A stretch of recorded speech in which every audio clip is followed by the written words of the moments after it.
Opa! Muito bom dia, irmãos. Muito bom dia a todos.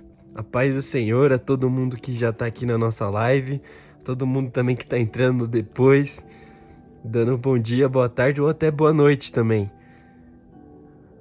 Ó, vou te dar um tempinho aqui para você curtir o nosso vídeo, para você compartilhar com algum amigo. Então vai lá aqui embaixo, você vai encontrar o botão de compartilhar e compartilhe esse vídeo aí com 4 amigos ou manda ele aí em 4 grupos, no grupo da família, no grupo de amigos. Manda para alguém que com certeza Jesus vai falar com alguém aqui hoje, porque Deus sempre fala quando a gente abre a palavra dele.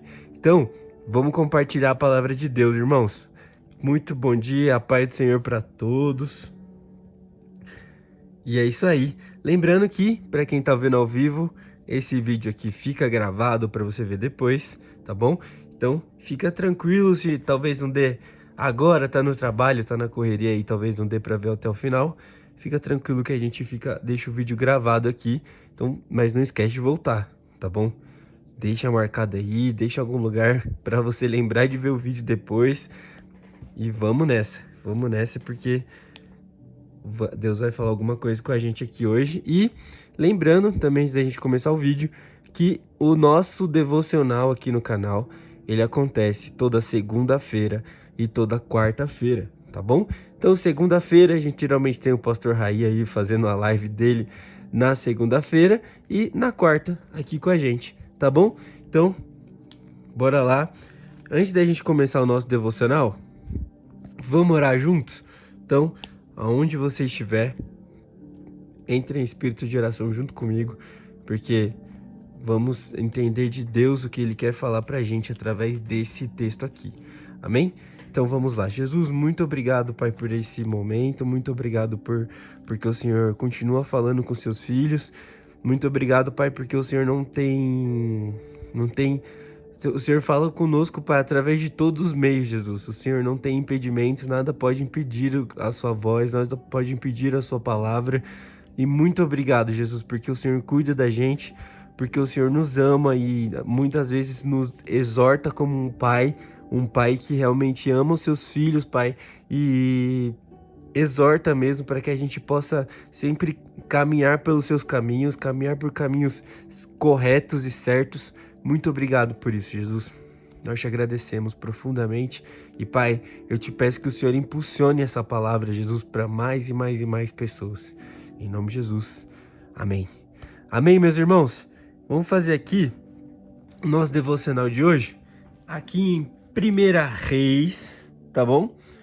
1 Reis, e a gente vai ler o capítulo 19, tá bom? Se você já conhece, você sabe que a gente vai falar sobre Elias aqui.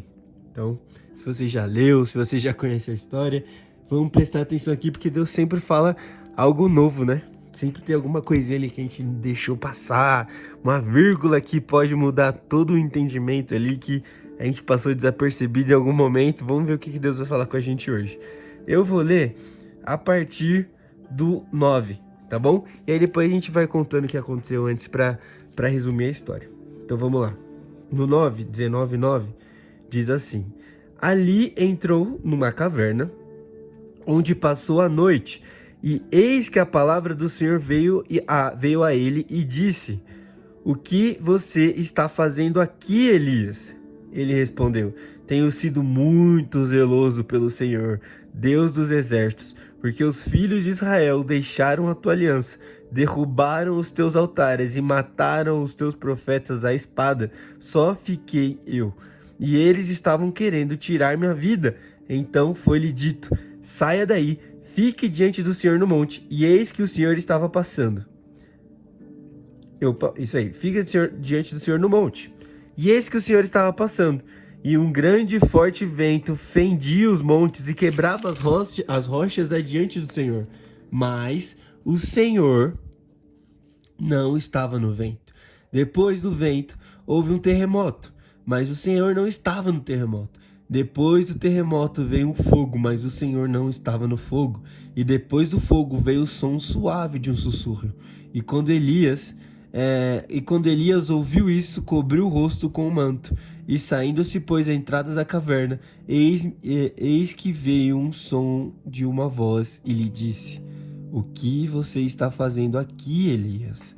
Ele respondeu, e ele responde a mesma coisa do versículo anterior, né? Tenho sido muito zeloso pelo Senhor, Deus dos exércitos, porque o Senhor de Israel porque os filhos de Israel deixaram a tua aliança, derrubaram os teus altares e mataram os profetas a espadas. Só fiquei eu, e eles estão querendo tirar minha vida. Então disse o Senhor a Elias: Vá, volte ao seu caminho para o deserto de Damasco. Chegando lá, unja Azael como rei da Síria. Unja também Jeú, filho de Nissi, como rei de Israel, e Eliseu filho de Zafate de Abel-Meloá, como profeta em seu lugar. Quem escapar da espada de Azael, Jeú matará. Quem escapar da profeta de Jeú, Eliseu matará. Também conservei em Israel 7.000, todos os joelhos, 7.000, todos os que os joelhos não se dobraram a Baal, e toda a boca que não o beijou.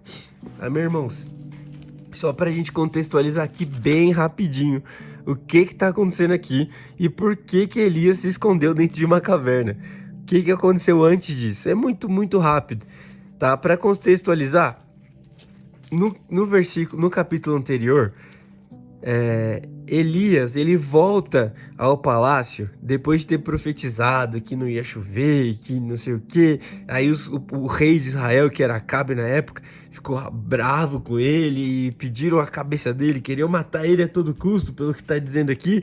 E aí ele encontra um homem no palácio também, que estava escondendo 100 profetas e escondeu esses profetas na caverna. E aí, depois disso, Elias, ele convoca os profetas de Baal para um duelo no Monte Carmelo, literalmente um duelo dentro do Monte Carmelo, aonde... Isso mesmo, Carmelo, quase que eu pensei que eu tinha errado o nome. Em cima do monte, aonde eles iam se encontrar. E o Deus que fizesse cair fogo do céu seria o Deus verdadeiro. Então, eu tô resumindo bastante aqui, irmãos. Depois pode ler aqui os livros e você vai entender essa história incrível de Elias. Então, os profetas em cima de Baal, em cima do monte, fizeram um altar e tentaram lançar fogo do céu e não caía nada e não via nada. A Bíblia vai dizer até que Elias meio que zombava deles. Grita mais alto, talvez o seu Deus não tá ouvindo. E eles tentaram muito e não veio fogo do céu, irmãos. Por quê? Porque Baal não existe. Baal não é um Deus real, mas o Deus de Elias era o Deus real. Então, Elias remontou o altar. Olha que dizia, Elias restaurou o altar do Senhor que estava em ruínas. Isso aqui já é muito forte, né? Elias restaurou o altar do Senhor. Então Elias restaura o altar do Senhor, coloca ali 12 pedras e ainda para deixar ainda mais impossível o que tinha que acontecer ali, Elias pega a água e joga nesse altar. E a Bíblia também vai dizer, que a água escorria do altar e enchia também a vala aberta. Ou seja, a água estava escorrendo de tanta água que ele jogou ali. Então, olha o que vai dizer, então caiu fogo do Senhor e consumiu o holocausto, a lenha e as pedras. Ou seja, Deus enviou fogo do céu, meus irmãos, e mostrou para todo aquele povo que estava ali à volta, até mesmo para os profetas de Baal, quem é o Deus verdadeiro. Logo, depois disso, aqui vai dizer a respeito da chuva. Então, caiu grande chuva, ele viu uma nuvem do tamanho da mão de um homem, né? Se você já escutou essa música, né? Você vai lembrar disso. Isso é o sinal que minha chuva vai descer. Enfim, não sou um bom cantor, né? E aqui vai dizer que Deus enviou chuva, cumprindo com a promessa dele. Mas aqui, irmãos, já no 19, vai começar algo bem engraçado. Porque Acabe vai até Jezabel e ele conta para Jezabel tudo o que tinha acontecido. Inclusive, que uma parte que eu esqueci de contar é que Elias matou os profetas de Baal. Ou seja, os profetas de Baal morreram porque eles perderam lá o duelo, né? E aí Elias contou para Jezabel Acabe contou a Jezabel tudo que Elias havia feito. E Jezabel, irmãos e irmãs aqui que estão escutando, a gente sabe que só de escutar o nome Jezabel, até uma pessoa que não tem muito contexto da Bíblia, que nunca leu muito, sabe que Jezabel não é um bom nome, não é uma pessoa muito agradável, não era uma pessoa com uma boa fama. Jezabel, ela amava mentira, além de ser mentirosa, ela amava mentira, além de ser uma pecadora, ela amava o pecado, né? Então, a Jezabel mandou castigar e matar Elias. Olha o que vai dizer, que os deuses me castiguem se amanhã, essas horas, eu não tiver feito com a sua vida o mesmo que você fez com a vida de cada um deles. Ou seja, Jezabel ameaçou Elias de morte. E a Bíblia vai dizer, e aí a gente já vai chegar na parte que a gente leu, que Elias ficou com tanto medo que ele sentiu vontade de morrer. Ele orou a Deus pedindo para tirar a sua própria vida. Ele falou assim: Deus, olha só, Senhor, tira a minha vida, porque eu não sou melhor do que os meus pais. Ele pediu a Deus para que Deus tirasse a vida dele. Aonde nós queremos chegar com isso, então? Agora que a gente já entendeu o contexto, Elias sentiu tanto medo que saiu correndo e se escondeu dentro de uma caverna.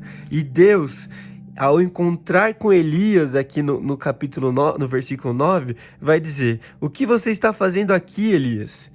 E a gente tem algumas lições que a gente pode aprender com esse momento da história de Elias, que são muito, muito fortes, irmãos. Porque quando a gente começa a compreender aqui, a gente vê que Elias está passando pelo pior momento dele, pelo pior momento da vida dele. A gente percebe que Elias está passando por um momento de medo, um momento onde ele já não vê sentido mais em viver, um momento onde a vida tanto faz para ele, porque já tem gente ameaçando ele, talvez ele não vê esperança porque o povo dele foi destruído, ele acha que as coisas acabaram e para ele tá tudo destruído. Então, a gente enxerga aqui Deus falando: o que você está fazendo aqui? Olha só, o que você está fazendo aqui? Ou seja, Deus já estava lá quando Elias chegou. O que você está fazendo aqui? Deus estava com Elias no pior momento da vida dele. E a gente consegue perceber que o mesmo Elias, que foi corajoso o suficiente para chamar os profetas, para chamar a cidade, para mostrar que existe um Deus que derrama fogo do céu, esse mesmo Deus que estava com Elias aqui, no melhor momento, talvez no auge da vida de Elias, talvez no grande auge dele, é o mesmo Deus que está com ele no momento mais triste, mais depressivo, no momento de ansiedade de Elias. Um momento onde nada faz sentido. E para Elias é incrível a gente ler essa história, porque a gente fica: nossa, mas Elias acabou de ver fogo cair do céu, daqui a pouco ele sente medo de Jezabel e se esconde numa caverna. Irmãos, isso é mais normal do que parece. A diferença entre Elias e nós hoje em dia é que quando nós sentimos medo, a gente não se esconde numa caverna literal. A gente se esconde em cavernas que, por exemplo, você tá com um problema muito grave, um problema muito grande, e no lugar de falar assim: eu confio em Deus, eu vou colocar esse problema aos pés de Deus, nós nos escondemos em cavernas. Que cavernas são essas? A gente começa a passar o dia todo assistindo séries, porque é isso que vai tirar sua cabeça do foco do problema. Em vez de colocar aos pés do Senhor, nós passamos o dia todo em vídeos do YouTube, ou ficando em conversas alheias, ou fazendo qualquer coisa fora do que confiar que Deus irá te proteger quando Jezabel te ameaçar. Por isso nós preferimos nos esconder em cavernas. E olha só a distorção que Elias está enxergando aqui. Ele está falando que destruíram os altares, e ele diz assim: só fiquei eu. Mas olha só o que vai dizer aqui no capítulo 18. Fala que Elias encontrou aqui no 4. Assim, quando Jezabel exterminava os profetas, Obadias tomou 100 profetas em grupos de 50 e escondeu em cavernas e sustentou com pão e água. Irmãos, é o mesmo tempo. É a mesma época. É o mesmo minuto. Ali vai dizer que existem 100 profetas que estavam escondidos em cavernas porque Jezabel estava matando. Porque Obadias escondeu eles lá até que passasse esse momento. Diferentemente, eles não fugiram para as cavernas, eles foram escondidos nas cavernas. Mas olha só, Elias vai dizer que só ficou ele, mas não era verdade. Então ele estava enxergando distorcido pelo momento que ele estava passando, por um momento de muita tristeza. E olha só, Deus, ele cuida de Elias, falando assim, ó, vai lá pra frente da caverna, fica um tempo, descansa aí praticamente, é o que diz aqui, né? Ó, vai lá pra frente da caverna, daqui a pouco o Senhor vai passar. Então vai dizer que passou algumas coisas, passou o vento, passou um terremoto, passou o fogo, passou alguma... terremoto, passou fogo, mas o Senhor não estava em nenhum deles. Mas em um momento difícil, o Senhor sabe muito bem como chegar até nós. E ele veio através de uma voz mansa e suave. Deus, ele pode chegar de diversas formas a nós. Ele pode chegar e estrondar tudo. Ele pode chegar e causar um alvoroço e, sabe? Mas tem horas que Deus, ele vem simplesmente num silêncio e numa voz suave para te falar assim de novo, né? O que você tá fazendo aqui, Elias? Sabe, não foi esse momento e não foi para fugir que Deus planejou Elias. Sabe, nem também foi para ser fujões, não foi para fugir e para se esconder das coisas que Deus nos planejou, irmãos. Sabe, Deus, ele não quer que a gente se esconda em cavernas quando nós temos disponível, na verdade, né, para nós, um Deus que pode solucionar tudo. Por mais que seja impossível, por mais que você fale assim, Jezabel tá querendo me matar, tem algo que é muito mais forte do que eu atrás de mim. Deus diz que não é para você fugir, não é para você se esconder, não é tempo de caverna ainda, é tempo de ir para cima, porque tem trabalho a fazer. É tempo de correr atrás de Deus e se esconder em Deus e não em cavernas.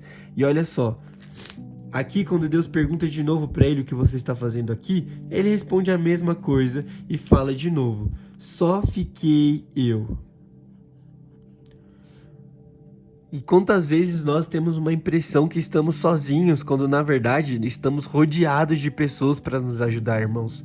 E isso é causado porque muitas vezes a gente prefere olhar para nossa situação e colocar ela como em primeiro lugar. Ela é maior que tudo, essa situação, esse problema é maior que eu, então esse problema é tudo. Mas sabe, na verdade, quando a gente para e Deus nos coloca no chão de novo e fala assim, eu posso resolver isso, ele mostra até mesmo que ao nosso redor sobraram 7.000.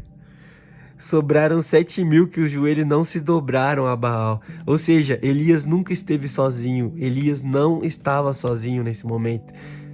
Mas ele fugiu, ele se escondeu numa caverna.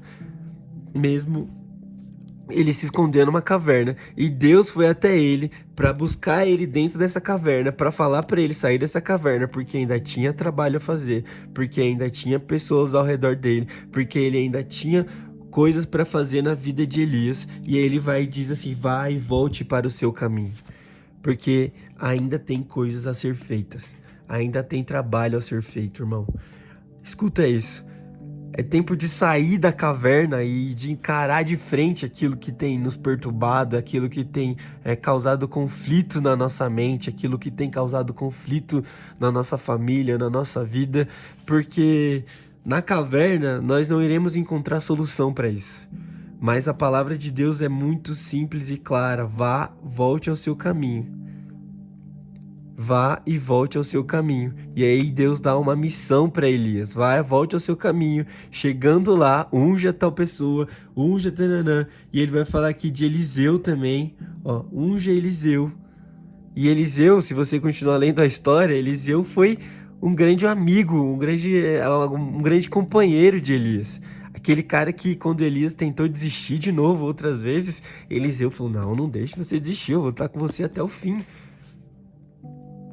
Então, irmãos, lições que nós podemos aprender aqui. Primeira lição, Deus está com a gente em qualquer momento da nossa vida, seja quando nós estamos no auge, vendo fogo cair do céu, seja quando nós desanimamos e queremos nos esconder em cavernas também. Segunda lição, irmãos, que nós podemos aprender aqui é ainda há um trabalho a ser feito, então não podemos desistir agora. Ainda há algo para fazer, Deus ainda tem algo para fazer na sua vida e não é momento para desistir. E a última lição que nós também podemos aprender aqui, vendo rápido, né? Óbvio que nós podemos encontrar mais lições, é que nós nunca estaremos sozinhos quando estamos com Deus, porque Deus nos coloca em uma família. Deus nos inclui em uma família.